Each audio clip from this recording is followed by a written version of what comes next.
we are getting a large number of frequencies from the signal. Suddenly we find there is one particular frequency which is not desired. एक sound, एक signal ऐसी frequency का आ रहा है जो हमें नहीं चाहिए.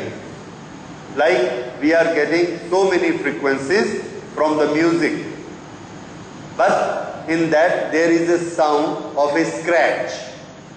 कहीं गलती से रिकॉर्ड हो गया, कहीं स्क्रैच आ गया, उसकी आवाज बीच में आती है एक पर्टिकुलर फ्रीक्वेंसी की, and we want that scratch noise should not be there in the music.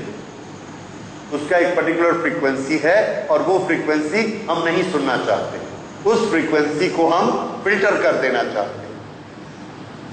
Okay, so we will use a circuit that will be known as frequency filter circuit, और which is made by parallel resonance.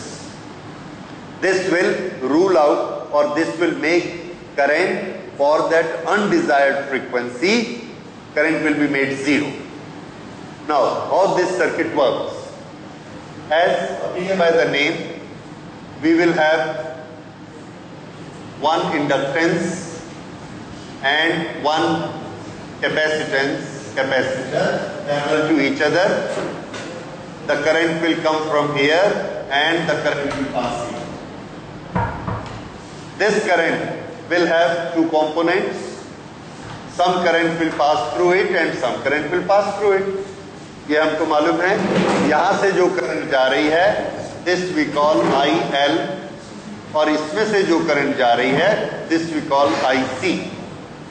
IL and IC. These are the two currents passing through it, and the total will be I. ये I यहाँ से निकल के फिर आगे circuit में जाएगी, हमारे स्पीकर में जाएगी, जहाँ भी हमने यूज करना है वहां जाएगी. ओके, ये टोटल I कितना होगा? Suppose from this place to this place, between these 2 points there is certain EMF at any certain instant, it is E, and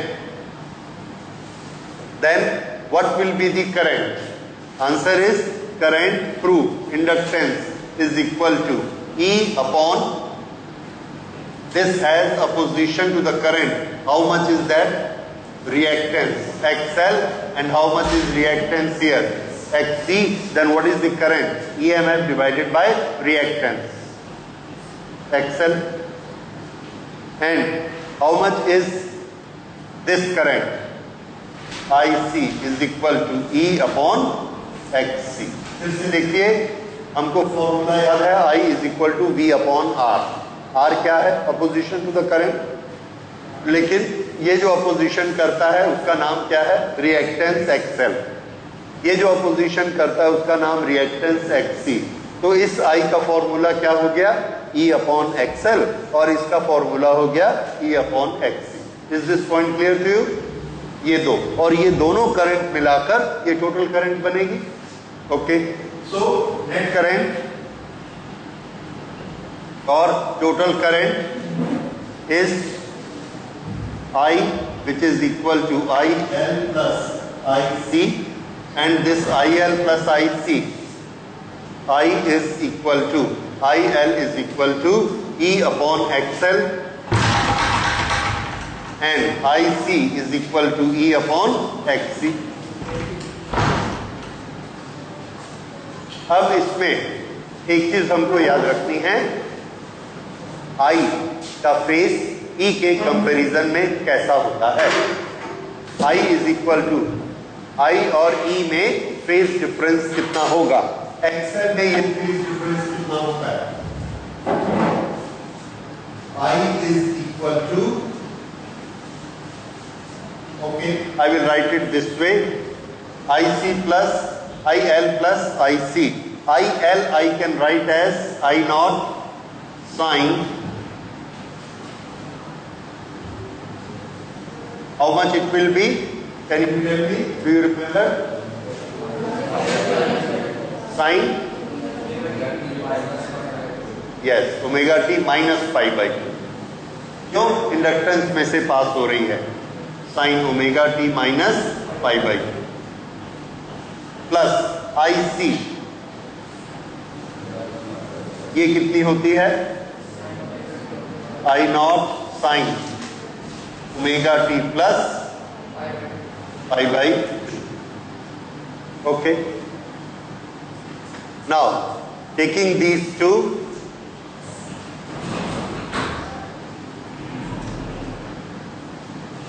I naught को हम लिख सकते हैं E naught upon I naught for passing through, this I naught is passing through L, so this I naught through L and this is I naught through C। फिर से देखिए, इसमें current जो IL पास होती है, इसकी पीक वैल्यू कितनी होगी? I naught passing through inductor, I naught passing through inductor. इसकी पीक वैल्यू कितनी होगी? I naught passing through capacitor, I naught passing through capacitor. ये minus pi by two phase और इसका phase plus pi by two, ये दोनों में phase difference होता है। This phase difference is with respect to E। Okay, so this I naught we can write as I is equal to, I naught can be written as E naught upon XL sin omega t minus pi by 2, and this will be plus I naught, sorry, E naught upon XC sin omega t plus pi by two. Okay, एक बार और इसको समझिए। यहां से current I जा रही है, उसके दो पार्ट हो जाएंगे because they are parallel. Parallel में करंट डिस्ट्रीब्यूट हो जाएगी आई एल और आई सी, और इन दोनों का सम किसके बराबर होगा? आई के बराबर। ये दोनों पॉइंट में पोटेंशियल डिफरेंस ई है। इधर से हम आई को कैलकुलेट करना चाहते हैं और इधर से भी करना चाहते हैं। ठीक, ये वाली जो आई एल है, ये आई एल का फॉर्मूला क्या होगा? Because this is alternating current, alternating current में आई का फॉर्मूला क्या होता है? I naught sine omega T minus pi by two. और आई सी का फॉर्मूला क्या होता है? I naught sine omega T plus pi by two. ये दोनों ईएमएफ के रेफरेंस में पाई बाई टू पीछे और पाई बाई टू आगे रहते हैं। तो ये आई एल का फॉर्मूला हमने लिखा, ये आई सी का फॉर्मूला लिखा। ओके, दोनों में ये आई एल, आई नॉट क्या है? जो एल में से मैक्सिमम करंट जाएगी। आई नॉट सी क्या है? जो इसमें से मैक्सिमम करंट जाएगी। यहां तक समझ आ गया? अब मैक्सिमम करंट का फॉर्मूला क्या होता है? E upon Z, E upon XL, E upon R, जो कंपोनेंट है उसके लिए। तो यहां पर कंपोनेंट L है, तो इसका मैक्सिमम करंट कितना होगा? E not upon XL। इसके लिए मैक्सिमम करंट की value E not upon XC। ये इन दोनों की वैल्यू आ गई। ओके, अब आप देख रहे हैं इन दोनों में से कॉमन क्या निकलेगा? अच्छा, थोड़ा और इसको करेक्ट करते हैं। E not upon XL sign omega T minus pi by to, इसको कॉस में कन्वर्ट करिए। How much it is? Cos omega T. और इसको भी कॉस में कन्वर्ट करिए। How much this will be? Minus cos omega T. So this is minus E naught upon XC and this become cos omega t। और ये दोनों ठीक हैं? Pardon? Sine omega T plus pi by two कितना होता है? Cos omega T. तो sine omega T minus pi by two कितना होता है? Minus cos omega T. तो one will be plus and one will be minus. ठीक है, so we will make it like this. This is plus and this is minus. अब ठीक है, fine. अब इन दोनों में से E naught cos omega t, E naught cos omega t, this is common. We take it out, E naught cos omega t. अंदर बचा 1 upon xc minus 1 upon xl। ये करंट की वैल्यू, ठीक है, ओके। ये कौन सी करंट है जो इस सर्किट में एंटर करती है और फिर यहां से निकलती है। अब ये जो पर्टिकुलर करंट आ रही है इसकी भी एक फ्रीक्वेंसी है, वो फ्रीक्वेंसी कितनी है? ओमेगा, हर जगह दिख रही है। इसकी फ्रीक्वेंसी क्या है? Omega, okay. अब हम चाहते हैं कि ये करंट मिनिमम हो जाए, जीरो हो जाए। क्यों? ये अनडिजायर्ड फ्रीक्वेंसी की करंट है, ये वो करंट है जो हमें नहीं चाहिए, वो सिग्नल नहीं चाहिए उस पर्टिकुलर फ्रीक्वेंसी का। तो we want this current to be zero. If we want this current to be zero, तो कैसे जीरो होगा? Either this should be zero और this should be zero. Okay, let us say this can not be zero, so this should be zero. For current to be minimum,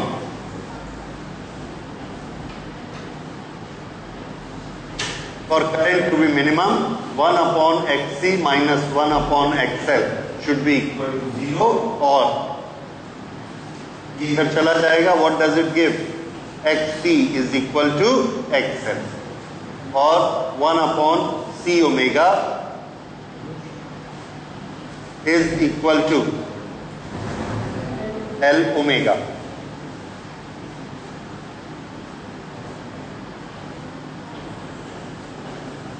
And this gives us the famous expression omega is equal to 1 upon root LC। अगर ये particular frequency है, देखिए अगर ये particular frequency है तो क्या होगा? xc is equal to xl, और अगर xc is equal to xl है तो ये ब्रैकेट क्या हो जाएगा? जीरो। अगर ये ब्रैकेट जीरो हो गया तो करंट क्या हो गया? जीरो। तो करंट को जीरो करने के लिए क्या करना है? आंसर है एक पैरेलल सर्किट बनाइए, L और C ऐसा लगाइए कि 1 अपॉन रूट LC वो वाली फ्रीक्वेंसी हो जाए जिसका सिग्नल हमको नहीं चाहिए, ठीक है। वैसा करके इसको हमने लगाया और इसमें से सब फ्रीक्वेंसीज पार कर दी। कौन कौन सी? ओमेगा 1, ओमेगा 2, ओमेगा 3, ऐसे करते करते ओमेगा नॉट और ओमेगा एम, इतनी फ्रीक्वेंसीज हमने इसमें से पार कर दी, ठीक है। उसमें से एक पर्टिकुलर फ्रीक्वेंसी है ये वाली फ्रीक्वेंसी। इस फ्रीक्वेंसी की करंट क्या हो जाएगी? Minimum. Current will be zero. इससे पर्टिकुलर फ्रीक्वेंसी की करंट जीरो हो जाएगी और उस फ्रीक्वेंसी की वैल्यू कितनी होगी? 1 अपॉन रूट LC। ओके, अगर इसकी फ्रीक्वेंसी ज्यादा होगी तो क्या होगा? ज्यादा हो जाने से एक की वैल्यू इंक्रीज हो जाएगी और दूसरे की वैल्यू डिक्रीज हो जाएगी। This bracket will not be zero. अगर ये ब्रैकेट जीरो नहीं होगा then we get certain current मिलेगी, उसका सिग्नल आएगा, उसका साउंड हमको आएगा। अगर फ्रीक्वेंसी कम हो गई तो भी आएगा, फ्रीक्वेंसी ज्यादा हो गई तो भी आएगा। या तो ये बड़ा हो जाएगा या ये बड़ा हो जाएगा।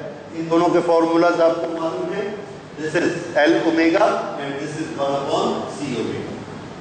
तो ये ओमेगा बड़ा हो गया तो इसकी फ्रीक्वेंसी आ जाएगी, छोटा हो गया तो इसकी फ्रीक्वेंसी आ जाएगी, पर एक फ्रीक्वेंसी आ जाएगी। अगर कोई भी सिग्नल नहीं चाहिए तो फ्रीक्वेंसी कितनी होनी चाहिए? 1 अपॉन रूट LC के बराबर। ओके, इस तरह से एक पर्टिकुलर फ्रीक्वेंसी नहीं आएगी। अगर हम इसका ग्राफ बनाकर देखें तो इसके ग्राफ में देखिए इस तरह से frequency and this is current I. एक पर्टिकुलर फ्रीक्वेंसी ओमेगा नॉट जिसके लिए हमने इसको फिक्स किया, L और C की वैल्यू चुनकर ओमेगा नॉट हमने कैलकुलेट किया, उस पर्टिकुलर फ्रीक्वेंसी पे करंट कितनी है? 0। अगर फ्रीक्वेंसी दूसरी है करंट की, इससे डिफरेंट है, तो XL और XC डिफरेंट हो जाएंगे, there will be certain difference between them, और इस ब्रैकेट की वैल्यू 0 नहीं होगी and there will be certain current.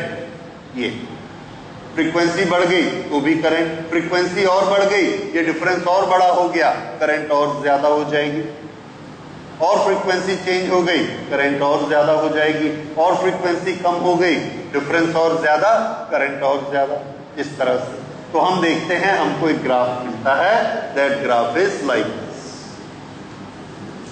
This is current for any particular frequency. इस फ्रीक्वेंसी के लिए करंट कितनी हो गई?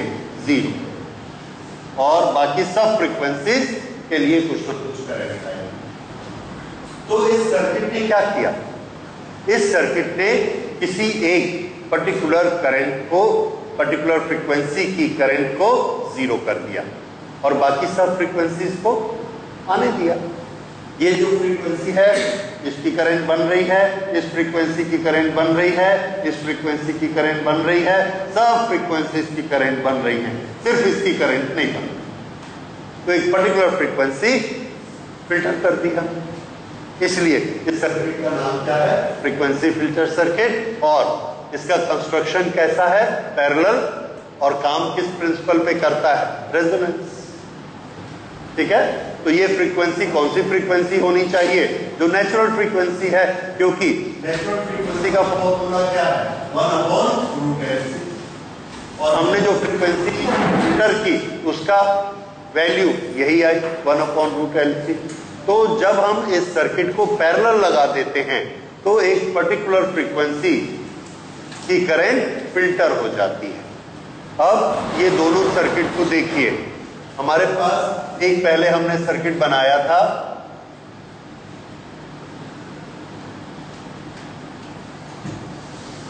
ये यहां से हमने एक करंट भेजी है और इस करंट का equation I0 sin omega t plus y। Okay, ये इसका इक्वेशन है। कुछ भी इसका फेज डिफरेंस हो सकता है। इसमें बहुत सारी फ्रीक्वेंसी है, ओमेगा 1 से लेके ओमेगा m तक, ये तीनों सीरीज में लगे हुए हैं, R, L, C and this is series circuit. ये सीरीज सर्किट क्या करता है? 1/√LC omega which is equal to 1/√LC, इसकी करंट को अलाउ करता है, इतनी करंट को अलाउ कर देता है, बाकी फ्रीक्वेंसीज की करंट को कम कर देता है। इसकी डिटेल पिछली बार हम पढ़ चुके हैं। इसका ग्राफ ऐसा बनता है, ये एक पर्टिकुलर फ्रीक्वेंसी अलाउड, बाकी फ्रीक्वेंसी नॉट अलाउड। इसका नाम क्या है? एक फ्रीक्वेंसी को इसने सेलेक्ट किया, तो दिस इज सेलेक्टर सर्किट, एक को सेलेक्ट करेगा। ये समझ आया? कैसा लगाया हमने इसको? सीरीज। अभी जो सर्किट हमने पढ़ा वो सर्किट कैसा था? फिर से वही करंट आ रही है, I is equal to I0 sin omega t plus 5। ये करंट आ रही है और इस करंट को हमने पैरेलल सर्किट लगा दिया, इसमें से थ्रू किया। जब हम इसमें से भेजते हैं तो फिर हम ये जो करंट आ रही है, this is a mixture of many combination of many frequencies, many signals are there, omega n। हर सिग्नल अपनी अपनी करंट भेजता है, इसमें से यहां पर हमको कौन सी करंट्स मिलती हैं? तो इसका ग्राफ अभी आपने देखा, ये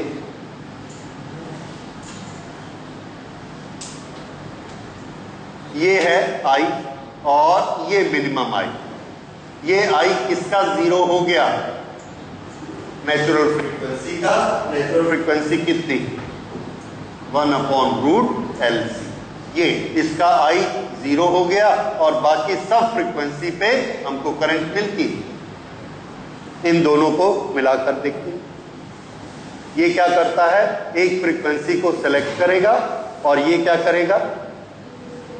एक फ्रीक्वेंसी को रिजेक्ट करेगा, बाकी सबको अलाउ कर देगा।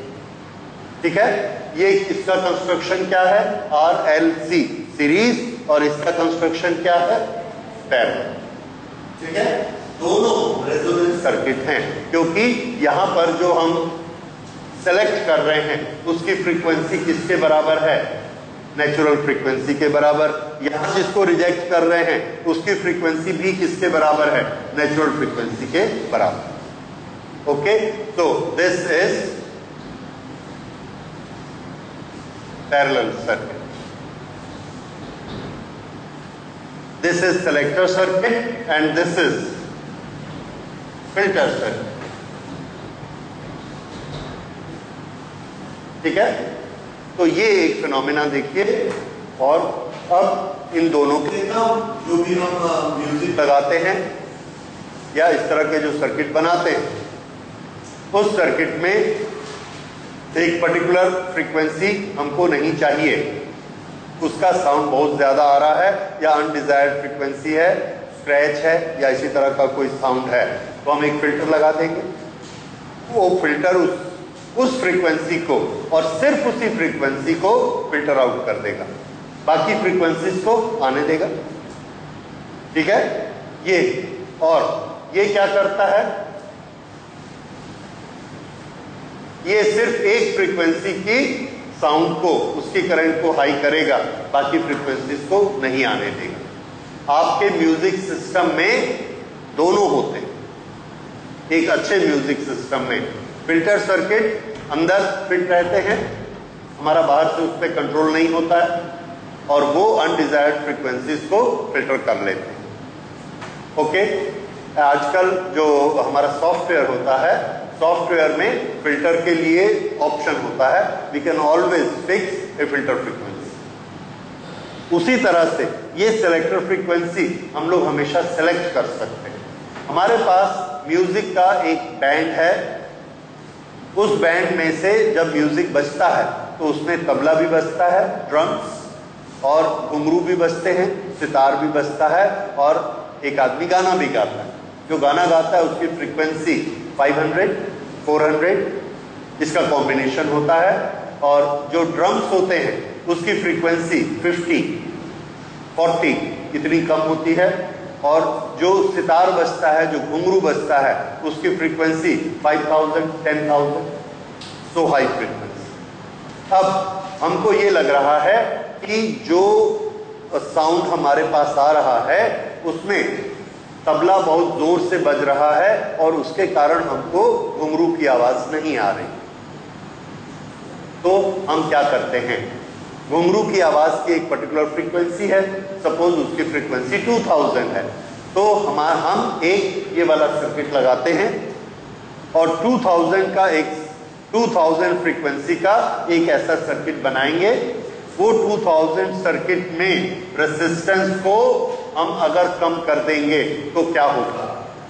ये कल आपने पढ़ा है, अगर हम रेजिस्टेंस को कम करते हैं तो उसकी करंट बढ़ जाएगी, उसकी करंट ऐसी हो जाएगी।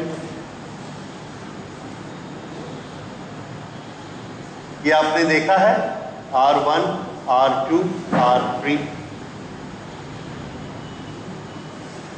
फिर से देखिए, हम रेजिस्टेंस को एडजस्ट करते हैं, एक पर्टिकुलर रेजिस्टेंस, और इसकी वैल्यू को, करंट की वैल्यू को कम या ज्यादा कर सकते हैं। और इसकी जो फ्रीक्वेंसी हमने सेट की है वो फ्रीक्वेंसी किसकी है? एक पर्टिकुलर फ्रीक्वेंसी है, सपोज ये फ्रीक्वेंसी घुंघरू की आवाज की है। तो जब हम रेजिस्टेंस को कम करेंगे तो किसकी आवाज इंक्रीज हो रही है? घुंघरू की आवाज इंक्रीज हो रही है। तबले की आवाज की फ्रीक्वेंसी यहां, इससे बहुत कम 50, तो ये वाला रेसिस्टेंस कम करने से करंट इंक्रीज होती है, because current is equal to E naught upon Z, और रेजोनेंस में जेड किसके बराबर हो जाता है, आर के बराबर। तो करंट की वैल्यू किससे बनती है, आर से। हम अगर आर को कम करेंगे करंट बढ़ जाएगी। हमने आर को कम किया, लेकिन सी हमने ऐसा सेलेक्ट किया कि हमको रेजोनेंस फ्रीक्वेंसी इतनी मिली और ये फ्रीक्वेंसी घुंघरू की है, तो किसकी आवाज बढ़ेगी, घुंघरू की आवाज बढ़ जाएगी। तो घुंघरू की आवाज ये 2 टाइम्स 3 टाइम्स ऐसे इंक्रीज हो जाती है, ड्रम की आवाज नहीं बढ़ती। ठीक है, और ये ओमेगा नॉट हमने सेट किया हुआ है सपोज 2000, तो 2000 घुंघरू की आवाज होती। अब हमने तबले की आवाज जोर से सुननी है। नॉर्मली आप लोगों को शौक होता है, डांस में जो डांस के नंबर्स रहते हैं उसमें ड्रम की आवाज बहुत तेज होती है। उसमें हम ये चाहते हैं कि ड्रम की आवाज तेज हो, बाकी चीजों की आवाज भले मात्रा है। और जो आप एक साउंड सुनते हैं पूरी एयर वाइब्रेट होती है, क्या करते हैं उसके लिए, बास इंक्रीज करते हैं। जब हम बास इंक्रीज करते हैं तो अंदर क्या होता है, तो अंदर हम एक सर्किट को सिलेक्ट करते हैं। उस सर्किट का सी इस तरह का होता है कि ये 50 वैल्यू का फ्रीक्वेंसी, इसको हम बनाते हैं रेजोनेंस फ्रीक्वेंसी अपने सर्किट। तो इसका ग्राफ ऐसे बनेगा, ये है 50, 100, 200, 300, 400, 500 ऐसे आ जाएंगे।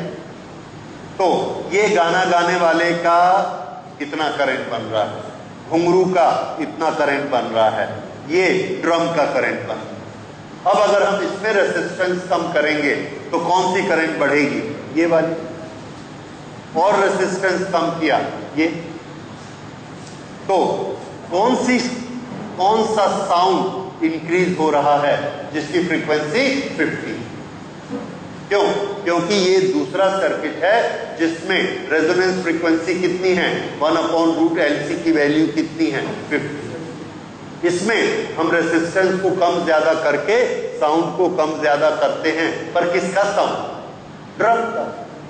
2000 में हम किसका साउंड कम ज्यादा कर रहे हैं, घुंघरू का। ये अब हमने एक ये सर्किट बनाया, इसका नॉब बाहर में लगा दिया, आप उसके रेसिस्टेंस को कम ज्यादा कर सकते हैं। एल और सी को करके फ्रीक्वेंसी कितनी कर दी, 50। एक दूसरा बनाया, उसमें हमने फ्रीक्वेंसी सेट की 300। 300 में क्या होता है, गाने वाले की आवाज, ह्यूमन वॉइस। उसके साथ हमने एक रेसिस्टेंस लगाया, उस रेसिस्टेंस को अगर आप कम करेंगे तो वॉल्यूम बढ़ जाएगा, करंट बढ़ेगी, लेकिन कौन सी फ्रीक्वेंसी की, 300। क्यों, बाकी फ्रीक्वेंसीज को वो रिस्पॉन्ड नहीं करेगा, 300 को बढ़ा देगा। तो सब इंस्ट्रूमेंट वैसे ही बजते रहेंगे, बीच में से गाने वाले की आवाज बढ़ जाएगी, तेज हो जाएगी। अगर उसको किया, अगर इसको आपने रेसिस्टेंस को कम किया तो सिर्फ किसकी आवाज बढ़ेगी, ड्रम की। अगर यहां पर आपने रेसिस्टेंस को कम किया तो आवाज बढ़ेगी, पर किसकी बढ़ेगी, सिर्फ घुंघरू की बढ़ेगी। तो हम क्या करते हैं, ऐसे 7 फिल्टर्स, 7 सेलेक्टर सर्किट लगाते हैं। 7 सेलेक्टर सर्किट हमने लगा दिए और सबके रेसिस्टेंस के नॉब बाहर रख दिए। जिसका साउंड हमको कम सुनाई पड़ता है उसका रेसिस्टेंस हमने कम कर दिया। अगर रेसिस्टेंस आपने कम किया तो उसका वॉल्यूम ज्यादा हो जाएगा, पर सिर्फ उसी का वॉल्यूम ज्यादा होगा, दूसरे का नहीं होगा। इस तरह से ये 7 नॉब आपके सामने है और आपने देखा है 7 की जगह आजकल हम 20-20 यूज करते हैं, 30-30 यूज करते हैं। हर इंस्ट्रूमेंट के लिए 500 की फ्रीक्वेंसी के बाद हमने एक सर्किट, सेलेक्टर सर्किट बनाया हुआ है, हर एक का अलग अलग रेसिस्टेंस लगाया हुआ है। एक आदमी लगातार बैठ के गाना सुनता रहता है, जॉकी, और वो देखता है जिसकी फ्रीक्वेंसी, जिसका साउंड कम आ रहा है उसका रेसिस्टेंस को क्या करेगा, वो कम कर देगा, उसका वॉल्यूम बढ़ जाएगा अपने आप, और बाकी सबके वॉल्यूम पे कोई इफेक्ट नहीं आएगा। जब हम मास्टर वॉल्यूम बढ़ाते हैं तो वो क्या करता है, सबके वॉल्यूम को इकट्ठा बढ़ाता है। और जब हम एक पर्टिकुलर फ्रीक्वेंसी का वॉल्यूम बढ़ाते हैं तो सिर्फ एक सिलेक्टर सर्किट के रेसिस्टेंस को कम करते हैं, उसी फ्रीक्वेंसी का वॉल्यूम बढ़ता है, बाकी फ्रीक्वेंसीज का वॉल्यूम नहीं बढ़ता। इस इंस्ट्रूमेंट को क्या कहते हैं, सब आप लोग यूज करते हैं, that is known as equaliser. Music system में इक्वलाइजर होता है, ये इक्वलाइजर है। तो इक्वलाइजर में आप जितने नॉब देखते हो, अगली बार जब आप इक्वलाइजर देखिए तो देखिए उसके नीचे उसकी फ्रीक्वेंसी लिखी है, हर एक के नीचे लिखी है। आपको बड़ा इंटरेस्ट आएगा, आप देखो ड्रम वाले के नीचे लो फ्रीक्वेंसी लिखी है 50 और 100। तो उस फ्रीक्वेंसी को जब आप कम ज्यादा करते हो तो आप क्या कम ज्यादा कर रहे हो, आंसर है रेसिस्टेंस। रेसिस्टेंस को आपने कम किया, वॉल्यूम बढ़ गया। किसका वॉल्यूम बढ़ा, सिर्फ उसी फ्रीक्वेंसी का, बाकी का नहीं बढ़ा। इसी तरह से हम जितने सेलेक्टर सर्किट लगाते चले जाएंगे उतने अलग अलग इंस्ट्रूमेंट हमारे कंट्रोल में आ जाएंगे, और जिसका वॉल्यूम बढ़ाएंगे सिर्फ उसी का वॉल्यूम बढ़ेगा, दूसरे का नहीं बढ़ेगा। This is selector circuit used as equaliser, जो साउंड में म्यूजिक सिस्टम में हम यूज करते हैं। ठीक है, ओके। तो इसके पीछे ये वाला सर्किट होता है। इस तरह से इस सर्किट का यूज वहां होता है, और दूसरा यूज पिछली बार आपने देखा कहां होता है, ट्यूनिंग में। ठीक है, तो ट्यूनिंग करके हम इसको आगे कम्युनिकेशन में पढ़ेंगे, वहां फिर से ये चैप्टर आएगा, उस समय वहां ट्यूनिंग होगी, उससे हमारे मोबाइल सेट चलेंगे, we will study it again कि ट्यूनिंग यहाँ पर किस तरह से होती है। ओके, तो ये दोनों सर्किट के बारे में हो गया। This is parallel, this is this, और दोनों ऑपरेट किस पे करते हैं, एक पर्टिकुलर फ्रीक्वेंसी जो कि उसकी नेचुरल फ्रीक्वेंसी है, इसलिए दोनों को हम रेजोनेंस सर्किट्स कहते हैं। ओके, तो ये रेजोनेंस सर्किट के बाद अब हम लोग एक अलग चीज पढ़ते हैं, that is only L and C they make a particular circuit, and that circuit is so important कि उसके बिना हमारा कम्युनिकेशन सिस्टम चल नहीं सकता, and that is known as LC oscillation circuit। एक चार्ज को हम ऑसिलेट कराना चाहते हैं, हमारे पास एक तार है, एक एंटीना है, रॉड, इस एंटीना में चार्जेस ऐसे ऐसे ऑसिलेट करना चाहते हैं, एक पर्टिकुलर फ्रीक्वेंसी से ऑसिलेट करना चाहते हैं, तो उसके लिए हम एक सर्किट यूज करेंगे, that is LC oscillator circuit. जब चार्ज उसमें ऑसिलेट होगा तो उससे इलेक्ट्रोमैग्नेटिक वेव्स निकलेंगी, उस इलेक्ट्रोमैग्नेटिक वेव से हमारे मोबाइल सेट चलेंगे, और जितने वायरलेस सिस्टम है सब wireless system, whether it is radio, whether it is TV और एनी सिस्टम, सैटेलाइट से जो सिग्नल आते हैं जाते हैं, सब सिस्टम के लिए हमको इलेक्ट्रोमैग्नेटिक वेव्स चाहिए। और ये इलेक्ट्रोमैग्नेटिक वेव हम जिस सर्किट से लेंगे that is known as parallel, sorry not parallel, that is LC oscillation circuit.